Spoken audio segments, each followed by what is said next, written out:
Yo, this is Teresa Weatherspoon, better known as Teaspoon, and you're watching Real Fans, Real Talk. Live from the can. Vibe you can. This is Real Fans, Real Talk. Real fans, real talk. We as real as you thought. Real fans. What's going on? Welcome to another live edition of Real Fans, Real Talk. We are officially back. It's going to be the last episode of 2024. Apologies for our absence, ladies and gentlemen. I'm in the process of moving. Plus, I had took a little vacation to my second favorite spot, South Beach, Miami, and then I jumped on the water and went to a couple of spots on the water. But we are officially back. It's good to see my brother. Last time we was here, Juan Soto was a member of the Yankees. I noticed you got your Mets gear on. He's now, unfortunately, a member of the New York Mets. I wouldn't say unfortunately, but let me introduce my brother, my co-host Eric Sanchez, aka Legend in Two Games. What's going on, man? What's really good, bro? Juan Soto. A lot has happened over the last couple weeks, but I'm so happy that we're back together to be able to chop it up, get into some NBA conversations as things are starting to heat up. Trip, you and I always say that the Christmas games are truly the official start of the NBA season. So I feel like now we're underway there. And then NFL playoffs. We got one more week before the playoffs start, and we got college football playoffs tomorrow. So I'm sure we might get some questions about that as well. So it definitely is an exciting time, and I hope everyone had a very Merry Christmas. Yes, sir. Yes, sir. Appreciate the comments. Thank you. I know y'all missed us because we definitely missed y'all. So we appreciate all the comments coming in. You know what? It's still NFL time. So let's start off. Shout out to Tyson. My man Tyson was in here early, 4 o'clock, getting them questions in. I ain't mad at you, player. I believe that's supposed to be does, but maybe he combined Joe Burrow and does. And it says just. But does he have an MVP case since he makes the playoffs? No. I'm gonna tell you right now, no. Here's why. Because first of all, I got Joe Burrow in fantasy football, so I know he's been kicking butt, especially these past couple of weeks. The problem is, is that record getting into the playoffs. That record is what's going to hold him back, because even though the MVP is an individual award, a lot of people in the media like to combine the MVP race with the individual record. So it's rare that you're going to see an MVP on a wild card team. It generally doesn't happen. I mean, there's even a discussion right now, and I think the debate is a lot closer between Lamar Jackson and Josh Allen right now, who I believe are the two favorites for MVP. And I'm hearing narratives of, well, Buffalo has the better record than Baltimore, so Josh Allen should have the edge. So if that's the case in that debate, then you're talking about a team that's trying to sneak into the playoffs. I just don't see it, whether they make the playoffs or not. I mean, listen, if the question solely is rooted in does he have a case? Yeah, you can make a case because he's first in yards, he's first in touchdowns, he's third in QBR.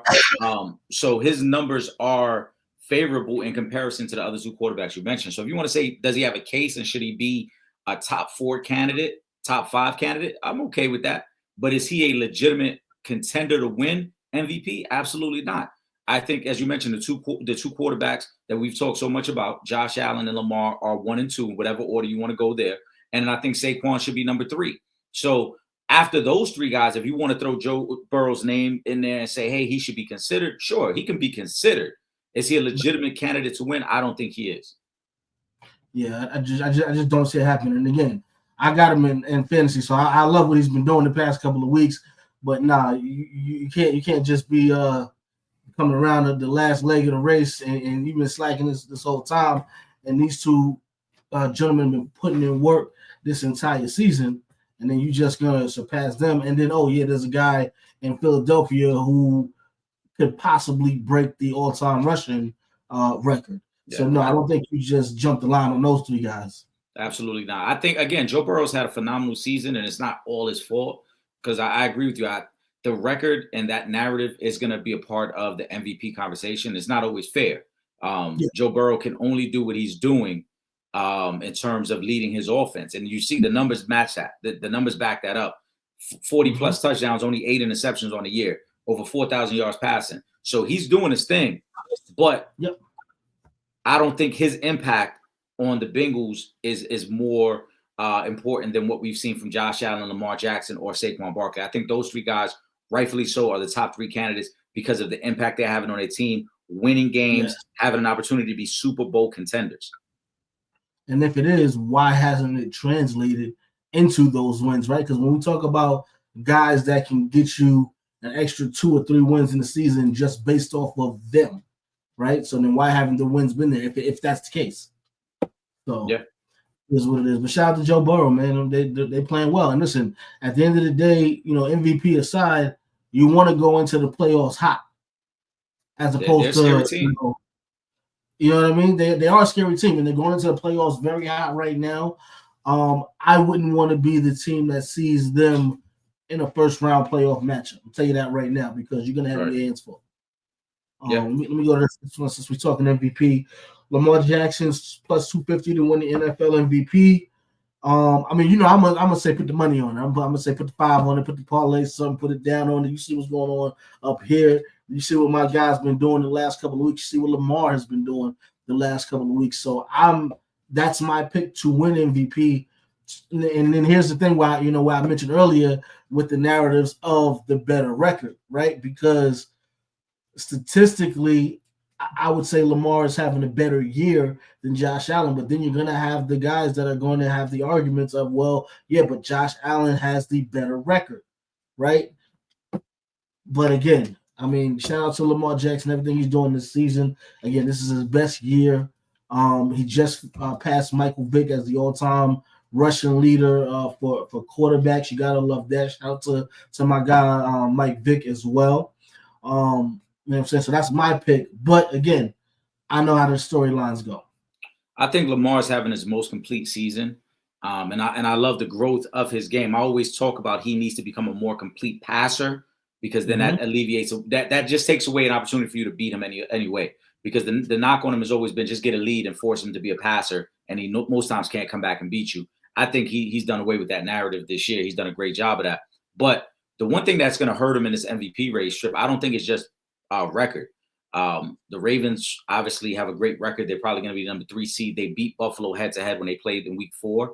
What's going to hurt Lamar the most, I think, in the MVP conversation is that Derrick Henry is going to be an all-pro running back. And that's an offensive weapon that Josh Allen does not have.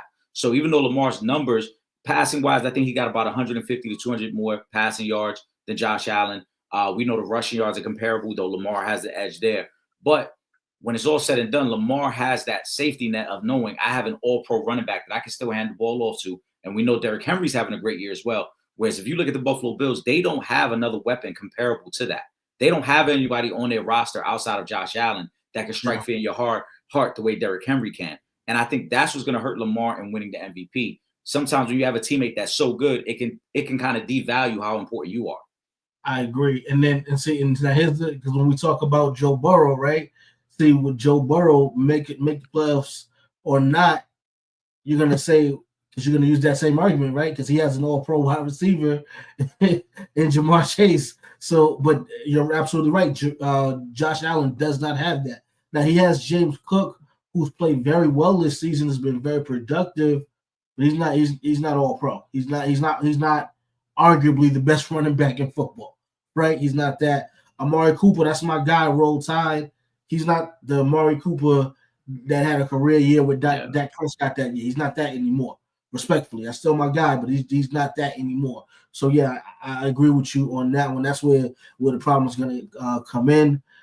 We still got a couple games left. We got one game left. Next week.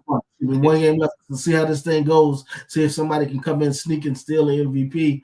Is there any long shot that you feel like maybe with a bad game from Lamar, Josh Allen, and Joe Burrow that can really sneak in outside of Saquon? Nah, it's really them. The only other guy, and this is if he puts up a phenomenal performance next week, then you might see the narratives would be Sam Darnold. Because if the Vikings win out and win and become the number 1 seed, if they're 15-2 and they're the number 1 seed and he comes off the game he just had against Green Bay and he has another great game against Detroit next week, you're talking about Sam Darnold, who's over 4,100 passing yards as well. He's got 35 touchdowns, so he'll be on the cusp of almost 40 touchdowns. And again, the narrative of record, because then they would have the overall best record in football. Mm-hmm. So then you could make the case that the quarterback on the team that has the best record in football, who also threw for 4,000 yards and almost 40 touchdowns, would be in the conversation. All pro though, because now they might. But then it comes back to the same debate. Like, all right, so is he more valuable to his team than Lamar and Josh Allen and those things?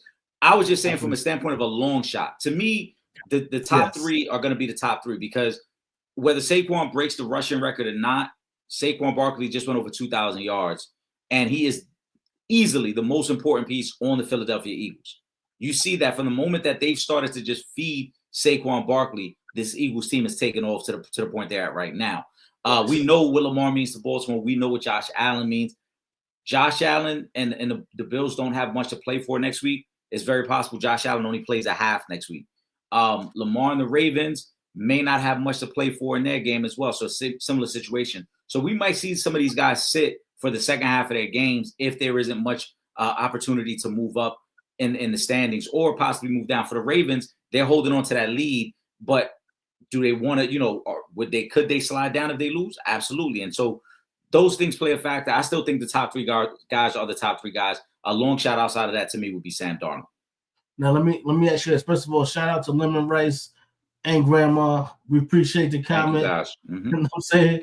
We appreciate y'all watching us together separately. However y'all want to watch, just keep on watching. But my question to you, Eric, is if Saquon Barkley was to break the rushing record next week, is he MVP no matter what Lamar Jackson or Josh Allen do? And this is, you can give me your opinion personally and how you feel this thing will go. I still wouldn't put him over Josh Allen. I think that when we look back at how we viewed the Bills this year, when they lost Stephon Diggs and Gabe Davis, and we thought, all right, they might take a little bit of a step back. And we thought they might not be the same contender that they once were. And when you look at what Josh Allen has done this year, and there's been plenty of games where it has been Josh Allen throwing for 300 yards and rushing for another 70 yards just to keep them in games.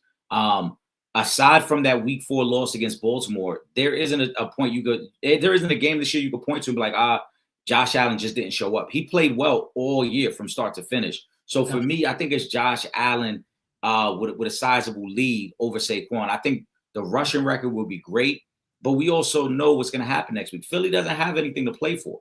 So Philly is going to force that record. They're going to force, all right, let's try to get Saquon this record in the first half, and then we'll sit him in the second half. So to me, I don't think the record puts him above. Maybe it moves him to number 2 on MVP list, but I don't think it puts him above Josh Allen. So now let me go to Tyson's question here. Should the Eagles give Saquon a shot at history since he's only 101 yards away? I say yes, but you got to get him those 100 yards real fast, and then you got to sit him because Saquon is my guy, giant or not, that's still my guy. But you have put a lot on Saquon's shoulders this season. He has pretty much done everything for that offense. He has carried them this season during the times that they were dealing with receivers injuries. They were dealing with Jalen Hurts not playing the best, but the defense not playing at its best. How long do you leave Saquon in to get that record? No more than a half. The Eagles are going to have to play wild card weekend that following weekend because they can't get up to number 1. They can only be the number 2 seed. Yes. So they'll be at home that following weekend, probably on a Sunday game. You want to give your team an opportunity to rest. Jalen Hurts probably won't play again this week. And then, like you said, you don't want to run the risk of Saquon getting injured, tweaking a hamstring, getting his ankle rolled up on in pursuit of a record. And no disrespect to the record, but what's most important to the Eagles is an opportunity to make a run at a Super Bowl. And so I think you give them a shot, But it's with the understanding that, look, Saquon, if you can't do this within the first half, it is what it is. And more importantly, I also don't think you should force 20 carries on him in the first half either. I think this should be done within the flow of the offense to say, hey, look, we're going to try to give you the chance and we're going to try to give you some opportunities. But but that doesn't mean we're going to give you 20 carries in the first half and then kind of like overwork you just to try to get it either. It's got to be within the flow of the offense. Okay. Yeah. Again, you like now if you want to talk about impact on the team and what he means to this team, he's the guy you cannot afford to lose during the playoffs. He without a doubt. If the Eagles with a healthy Saquon, it makes everything go for the rest of that offense. They need Saquon. There's a massive drop off between him and the number 2 running back on that team. You do not want to find yourself in that position. Now, my question though here, right? My question for the comment section and all the supporters as well as you, Trip. Let's say Saquon is sitting at about 85 yards at halftime. Do you bring him out for the third quarter and say, look, let's try to get the 16 yards? If he wants to. Fair.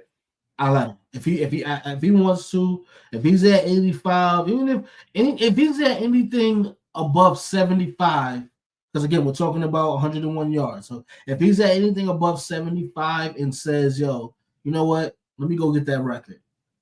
You know what? You've earned that. You deserve that. You've been an MVP candidate, not only for us, but of the league. Mm-hmm. You want to get that record, which means a lot because we're talking about a record that has been there for a long time. And it may be a long time before we see it. You see someone even get to this point again. So you know what? Anything above 75, go ahead and get your 26 and let's call this thing a season and sit down and rest for the playoffs. Now, as a Giant fan, how much do you want them to say not on our watch? No, I still want them to get it. See, my thing is I want to see you lose in the playoffs. I don't want to see. I don't want to give you the excuse to say, well, Saquon got injured right before. You know what I mean? So I want you to go in fully healthy. No, I don't mean hurt him. I mean the pride that you want for the Giants to say, do not let him break this record on our watch. Oh well, listen. I'm trying to get you doing. And what the hell these guys did this past weekend, I don't know what the heck was going on. It's our fault, Eric, because we didn't go to that game like we were supposed to. We talked about going to that game, and as the season played out, it was going to be on Saturday, and that's the whole reason why we didn't even, because we didn't know if I was going to be back in time. Yep. And that's why we didn't go to the game because we thought it was going to be on Saturday. Originally it was going to be a Saturday game, and it got flexed to Sunday. But yes, we planned on going. Yeah, when we looked at the tickets, we were going to go, and it was a Saturday, and we knew it was going to be cutting it very close because you were going to be coming back from your trip. Yes. So I don't know what the hell got into those guys. I mean, listen. Drew Lock played the best game of his career.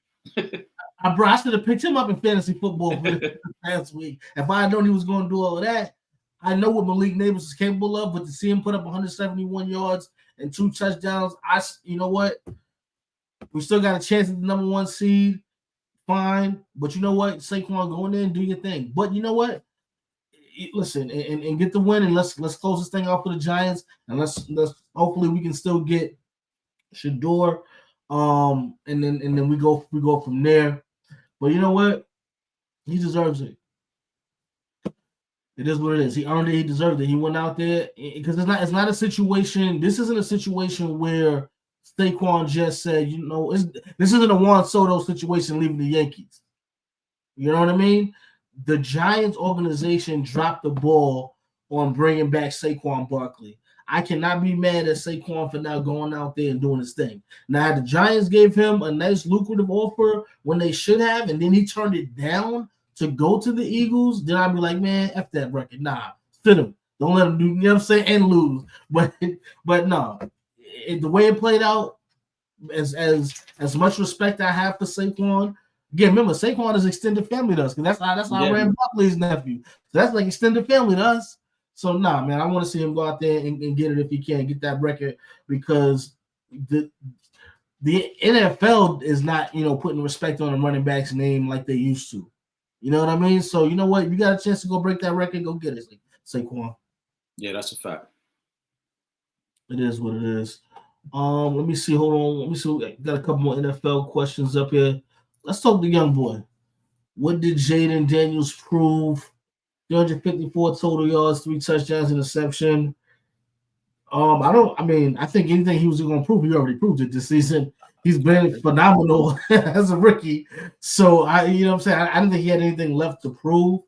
We're talking about the Falcons who had been, in playoff contention. They got the division, but it's the South.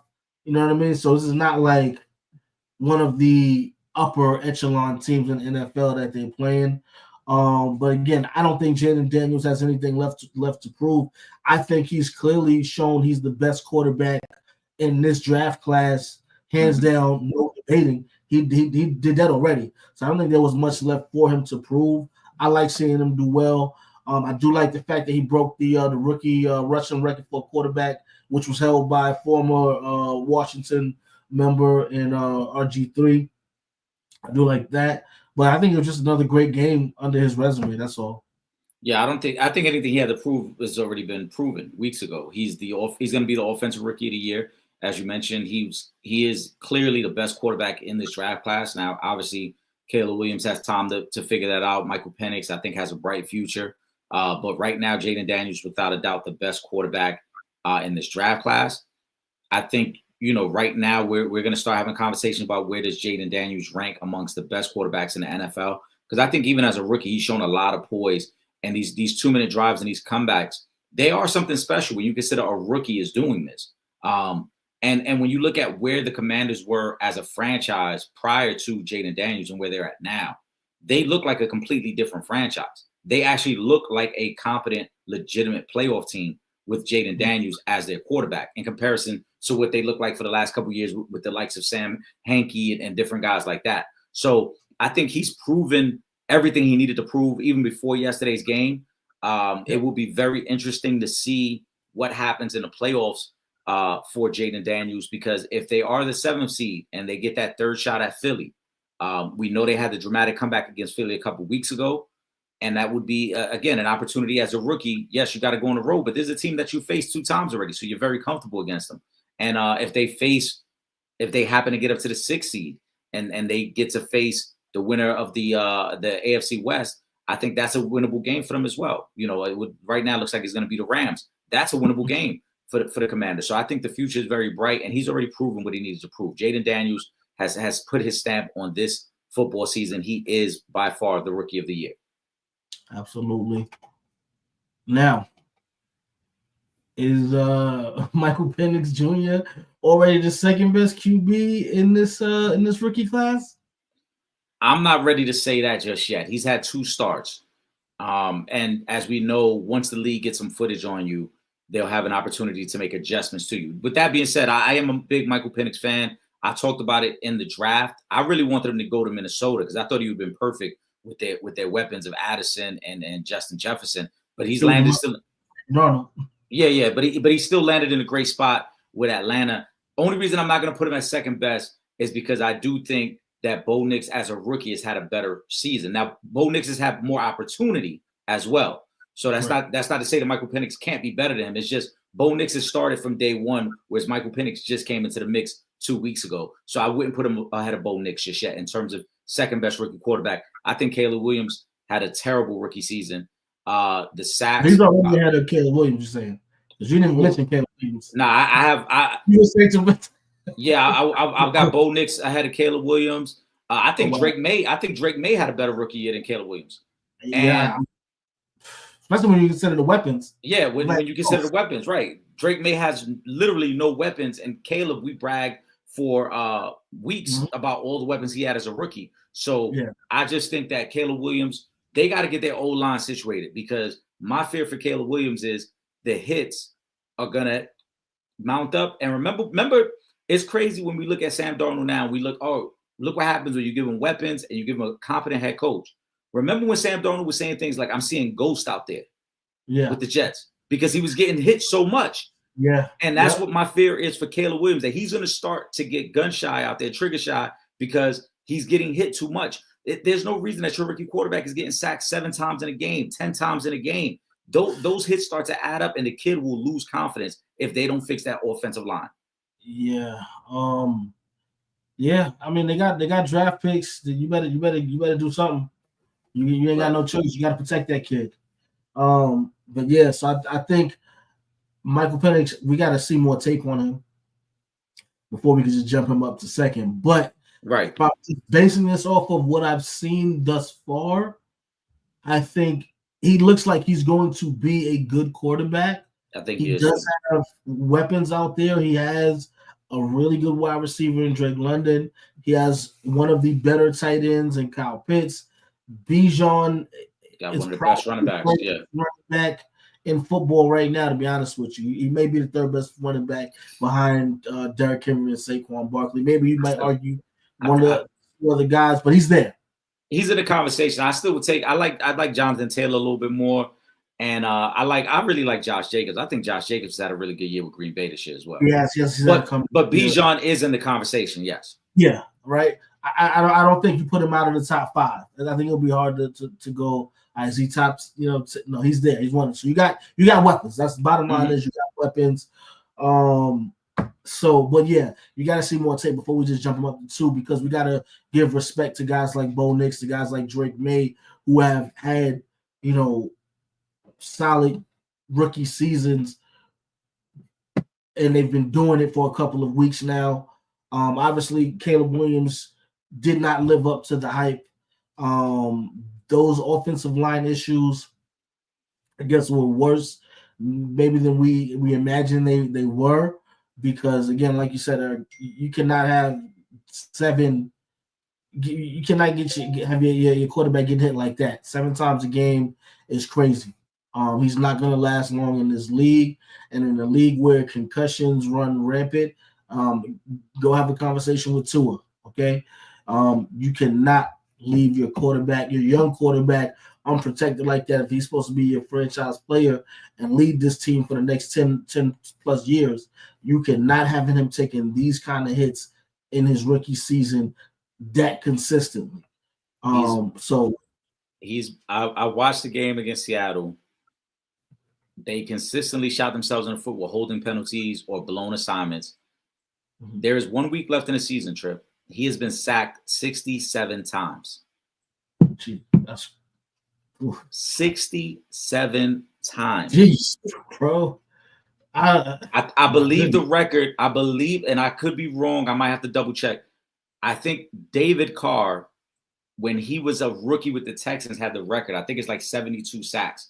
Caleb Williams is in range to break the record for sacks on a quarterback. Well, if he says he's getting 7, he's damn sure going to break the record with 7 a game. That's crazy. Yeah. And I mean, when you look at Caleb numbers, the raw numbers, you say, there's talent here because he's only got 6 interceptions on the year. He's not careless with the ball. He's not throwing the ball around. It's just the kid doesn't have time. Yeah, he doesn't have time to get to any of his weapons. And that goes back to my point about you start to see ghosts. You start to get jittery because you're expecting to get hit again because it keeps happening every game.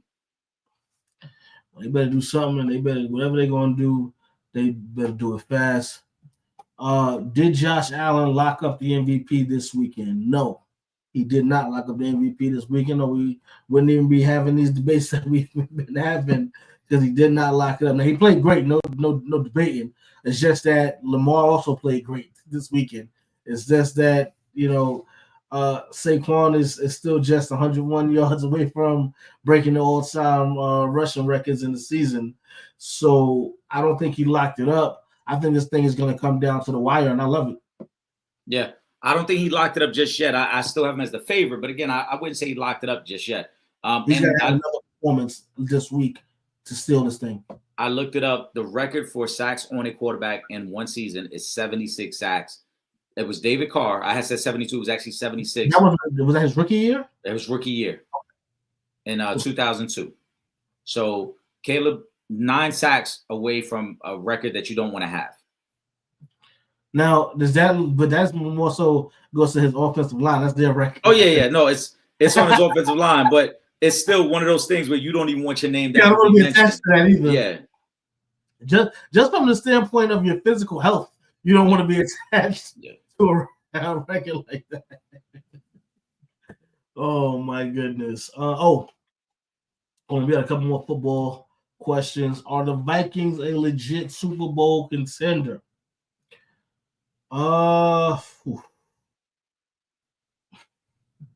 I'm gonna say yes, just because I feel like with again the top 4 teams in the NFC, I just feel like anybody can beat anybody any day in the playoffs. Like I don't think there's a clear cut like nobody's touching these guys. This team, they're pretty much gonna go on a clear path straight to the Super Bowl. I think these teams as a whole are a lot closer than even people may think.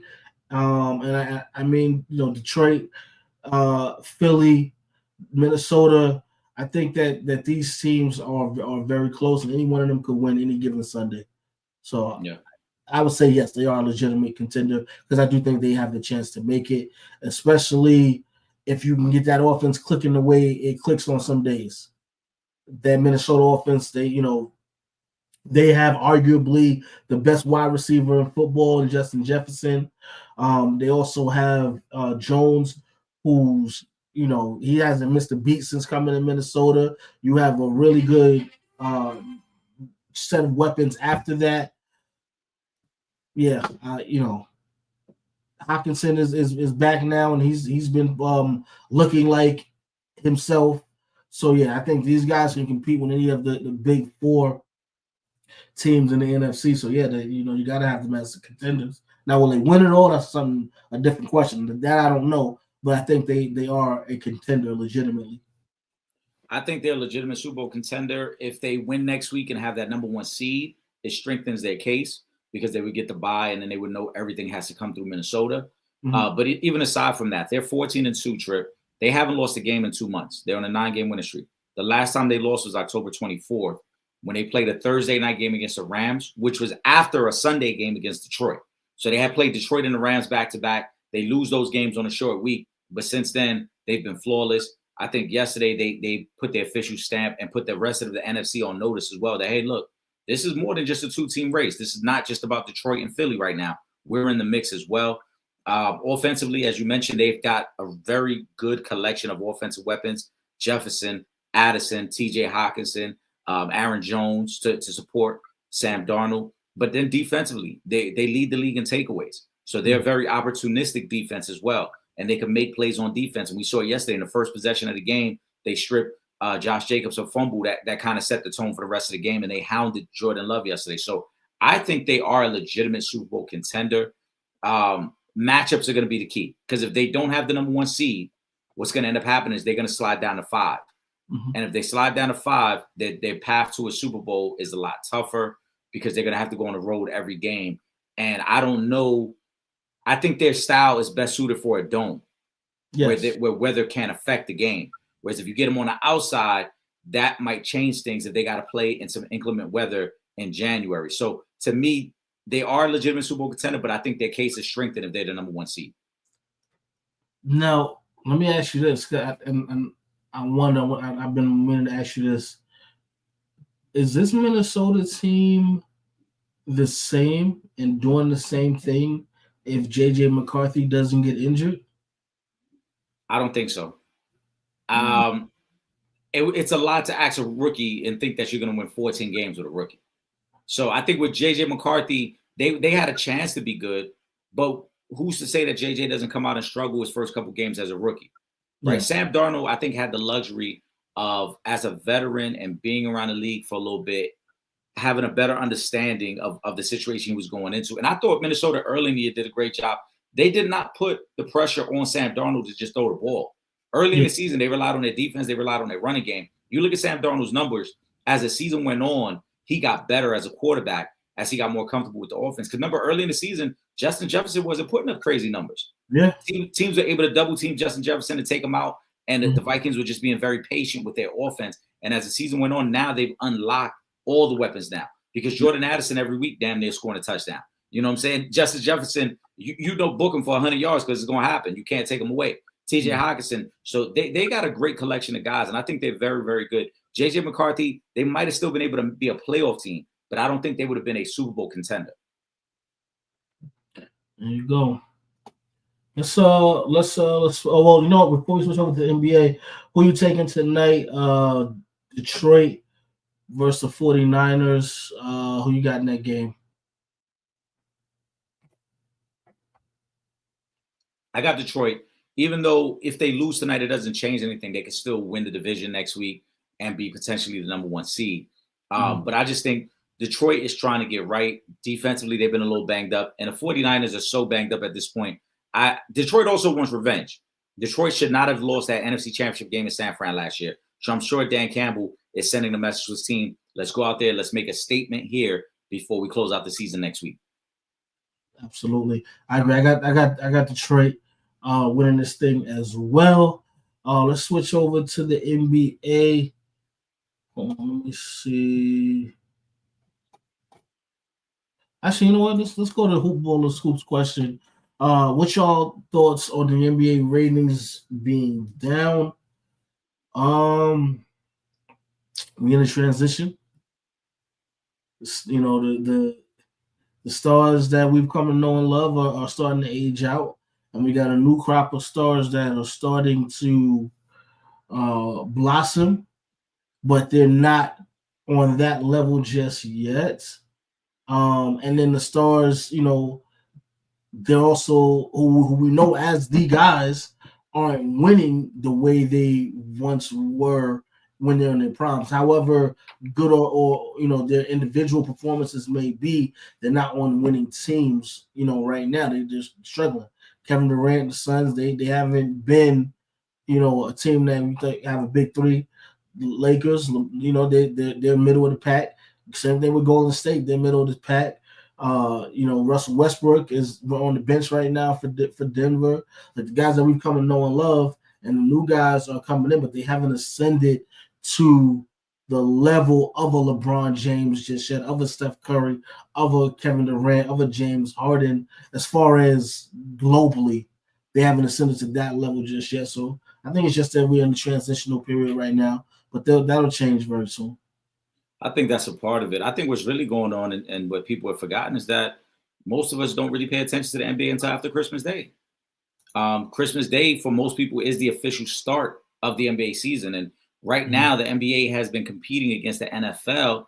And I think the NFL has really deboned the situation because if you look, it's been a couple weeks now where the NFL has taken 3 and sometimes 4 days out the week for NFL games. And because the NFL season is much shorter than NBA season, we're going to tune in and we're going to be more interested in what's going on in the NFL schedule as opposed to game 15 of an 82-game season in the NBA. Now, I think as we transition into the new year, the ratings will go up. And a part of that is, as you mentioned, Trip, it's finding the star power. It's getting the guys that people are interested in wanting to see. I think Christmas Day was the start of that because Wembanyama, as great as we know he already was, he put on a performance now that's put us all on alert, and we're going to be paying attention. I know in the comment section, somebody asked about SGA. SGA is having an MVP caliber season for a team that's number 1 in the West. They're going to start to get more attention now. So I think the ratings are going to start to go up as we go into the new year and we get away from this NFL season.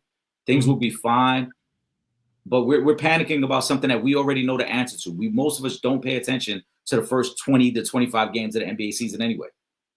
I mean, listen, the NFL is definitely doing their part. When we talk about the multiple games, we just had Wednesday, Thursday, Saturday, Sunday. Yeah. And now we have Monday. That's four of the last 5 days was NFL. That's unheard of. Right. That we have all of those games going on.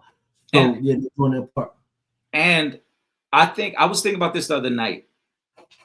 I think the NBA missed an opportunity because the NFL kind of went into their territory and said, we're going to do a Christmas Day game, right? Even though Christmas was on a Wednesday, the NFL said, we're going to do a Christmas Day game. I would have loved the NBA. We know about your Christmas slate already, but why didn't the NBA take advantage of Christmas Eve when there was no sports play? There was no games on Christmas Eve. Yeah. That would have been a perfect opportunity because everyone's at home preparing for Christmas. You could have thrown 2 or 3 games on and people would have tuned in because you would have been the only thing on that night. And see, the NFL, they're not stupid. You see what they did? Not only are we going to put 2 games on Christmas, but we're going to give you 2 of maybe the most talked about players, period, in the NFL, and Lamar Jackson and Patrick Mahomes. We're going to give you those guys on Christmas Day. So they ain't stupid now. They completely have to keep it up. They killed the NBA with what they did because not only they put them on Christmas Day, as you mentioned, remember, those teams played the Saturday before. So they use the Saturday before as almost like the teaser. Like, we're going to give you Lamar and Mahomes on Saturday, right? Because there was no college football. There was no college football because the playoffs hadn't started yet. And then we're going to use that to come back on Wednesday with those same guys again. Yep, they spun the block on you. Yep, they spun the block. And the NBA still ain't figured it out. The NBA still trying to figure out who the shooter is. Yeah. Now, what's going to work in the NBA's favor is when you get a performance like what you got from Wemby. Yeah.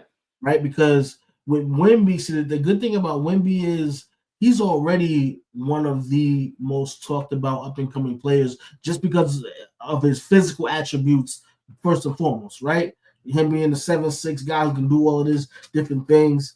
But when you go out there on a Christmas Day performance and you back it up, that's how you grow the league, right? Because even when you look at as great as Shea is, at the end of the day, he's playing in Oklahoma City, and that's not an LA market. That's not a New York market. That's not DC, Chicago. That's not a big marketplace. So guys, like when you playing for small market teams, you really gotta work harder, and you gotta come out. You gotta show up and show out on those big moments. Like you gotta on TV nights, it better be nothing less than 35.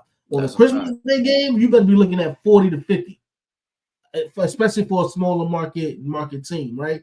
Because you're not LeBron James, you're not Steph Curry, you're not Kevin Durant.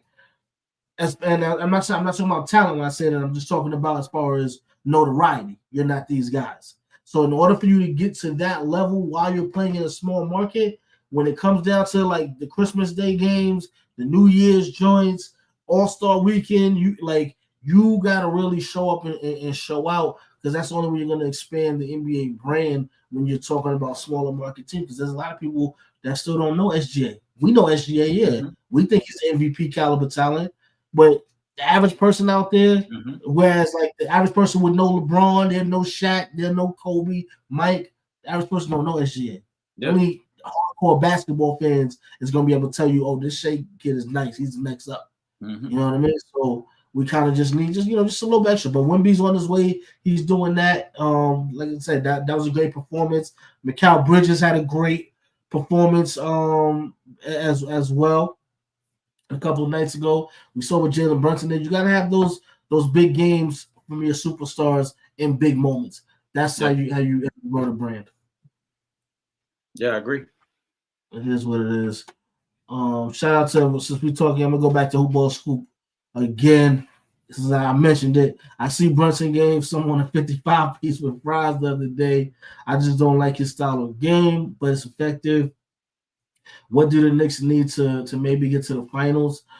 Mitchell Robinson. I think that's what they need.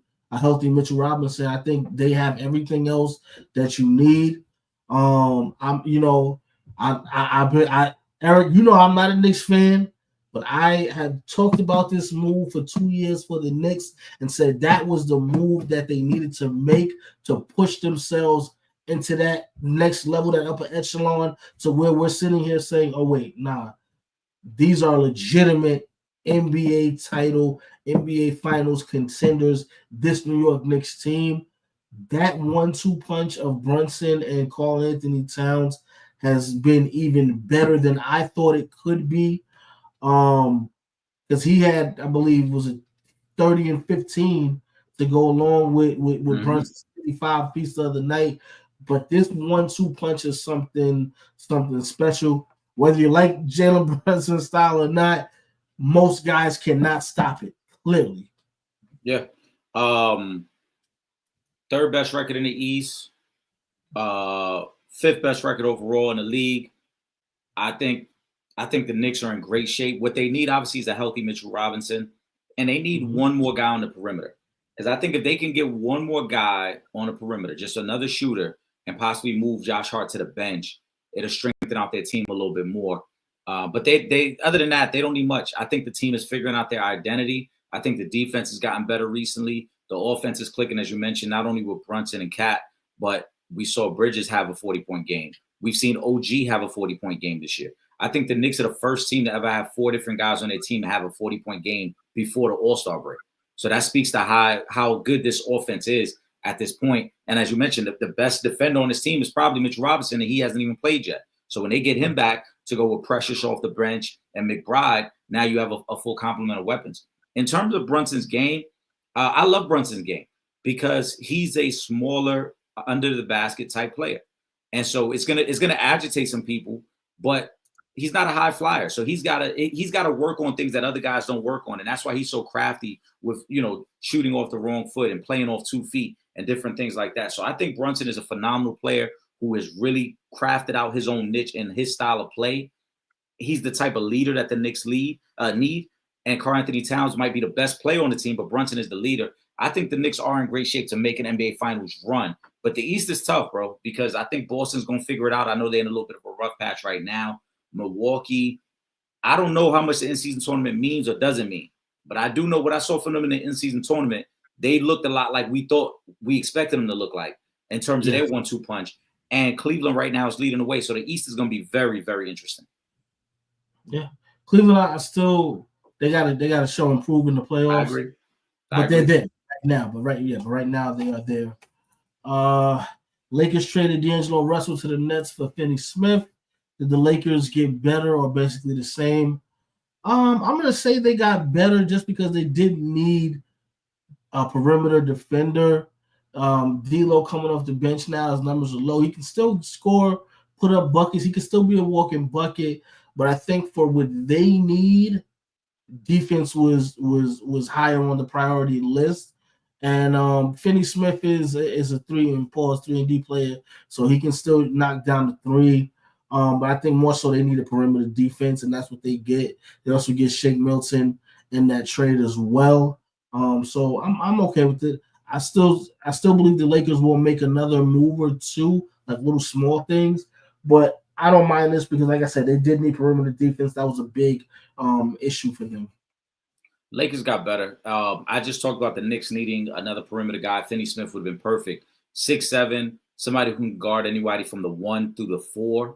I think he's going to be a great compliment for Braun and AD because he's not a ball dominant guy, and that's the knock on D'Lo. D'Lo has to have the ball pause to create and get his offense going, whereas Finney Smith is truly a spot-up shooter who's going to play great defense for you on the other side. So I think the Lakers got better from this trade, but as you mentioned, I don't think the Lakers are done trying to figure out their identity because it's going to take more than Finney Smith for them to be able to compete with the upper echelon teams in the West. Agreed. Absolutely. Where do you all have SGA in the NBA MVP race behind Jokic? I don't know. I don't even see the problem is with Jokic because like people are just gonna throw Jokic up there to be number one all the time just because the triple double. He's gonna be damn near at a triple double. But again, I think it's going to be a very close race, and I think SGA is right there. And this is seeing him up close.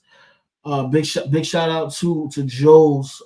That's our guy, formerly of the Brooklyn Nets, but now he's with the Miami Heat. Took care of me and my nephews this past week. We went to the Miami Heat versus OKC game, so getting a chance to watch him up close and in person, the kid is really special. I was going to text you that night because I had SGA for 30 points on a ticket. He had 23 points at the end of the third quarter and finished only with 25. Because they didn't need it. That's why. Yeah. That's the only thing. If they needed it, they would have got it. But what happened was, and I was actually upset because Jimmy Butler had got hurt in the first quarter. I'm like, damn, we came all, back down here. Jimmy Butler done got injured the first quarter. He ain't coming back. My man, Swaggy T did put on though. He had like 28, 11, and 6 that game. Big shout out to Tyler Hero. But anyway, back to SGA, seeing him up close, finally having a chance to really, watch him play. He's that guy, man. If Shea was playing on any big market team, we'd be talking about him even more so than the way we talk about him now. OKC is OKC, but I think he's right there in the top 3 for MVP right now. For me, Shea is number one in MVP race. And no disrespect to Joker, I think he's having a phenomenal season. Like you said, he's on the cusp of a triple-double season. But as we talked about earlier, narratives and records play a big factor in that. SGA and OKC, they got the best record in the West and the third best record overall in the NBA. The Nuggets are the 7th seed in the West. The Nuggets right now would have to be in a play-in game to make the playoffs. So also, I think there's got to be a little bit of voter fatigue for Jokic as well. He's playing great, but are we just going to keep giving him the MVP just because the numbers are great? Like at some point, you got to give it to a guy whose impact on his team, I think, is felt more than what Joker's doing. What Joker's doing is great, but if you swapped him, SGA would probably give you similar numbers on that same Denver team, and we wouldn't be talking about, well, is SGA's numbers better? Not on the 7th overall seed. You got to be, I think, a top 4 seed for me to give you the MVP with the numbers, and SGA fits that narrative, and he checks those boxes for me. Pause. No, I got you. We did have a coach let go. Yeah. Did Mike Brown deserve to be fired? If we're basing this off of these leagues now being a what have you done for me lately, and when I say lately, I mean like weekly, really, because I think that's where we're at with it. Then yes. You know what I'm saying? Because Sacramento is a team that, last couple of years, been getting to the playoffs. They haven't looked that way this season. However, I mean, we're not even at the All-Star break just yet. So, you know what I'm saying? So I don't know if this is, I think this may have been premature, but again, like I said, this is a what have you done for me this week type of league. It doesn't surprise me. I'm okay with the firing. I mean, right now they're sitting 12th in the West. They're underachieving, and there's a lot of talk about De'Aaron Fox, who next year is in the last year of his deal. And there's talk if he'll even want to stay with the Kings. They might even look to trade him this year.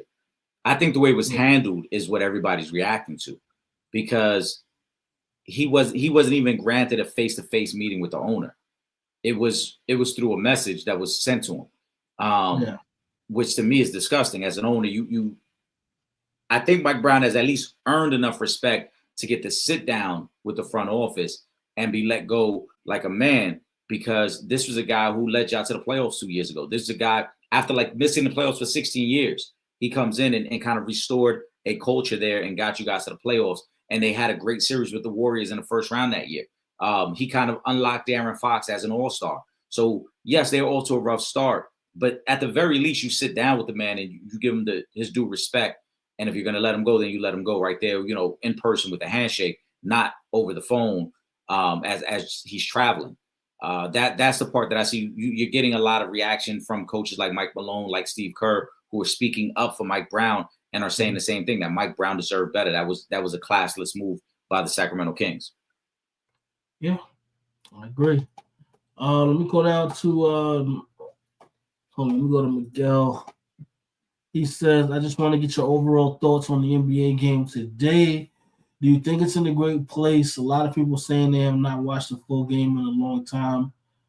Well, that last part, I would just put that on where we're at in society. Like we're in such everything got to be quick. We really just want to see the highlights. You know what I mean? Like you got to be a hardcore fan to sit and watch a whole game throughout, especially, Eric, you and I, we don't even start watching baseball really until damn near the playoffs, unless it's the Yankees or the Mets.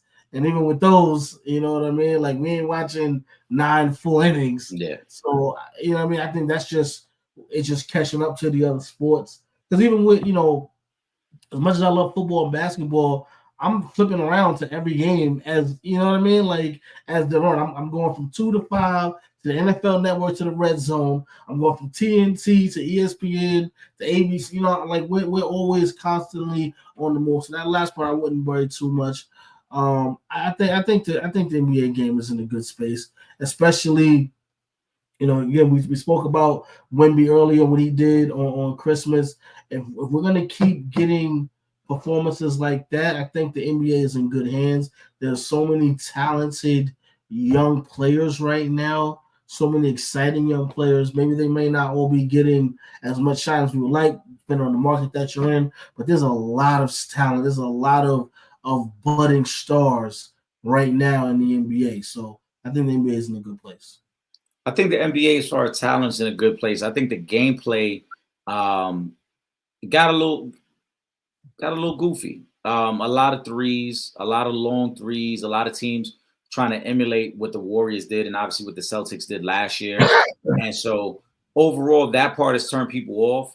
There are too many times you see teams literally on a fast break stop at the 3-point line and want to jack up a three as opposed to just getting to the basket. So I think that's what's turned some people off. But overall, I think there's great talent there and they can get back to a great place. They're not in a great place right now, but they can get to a great place. A lot of people saying they have not watched a full game in a long time. Well, that speaks to two things, Miguel.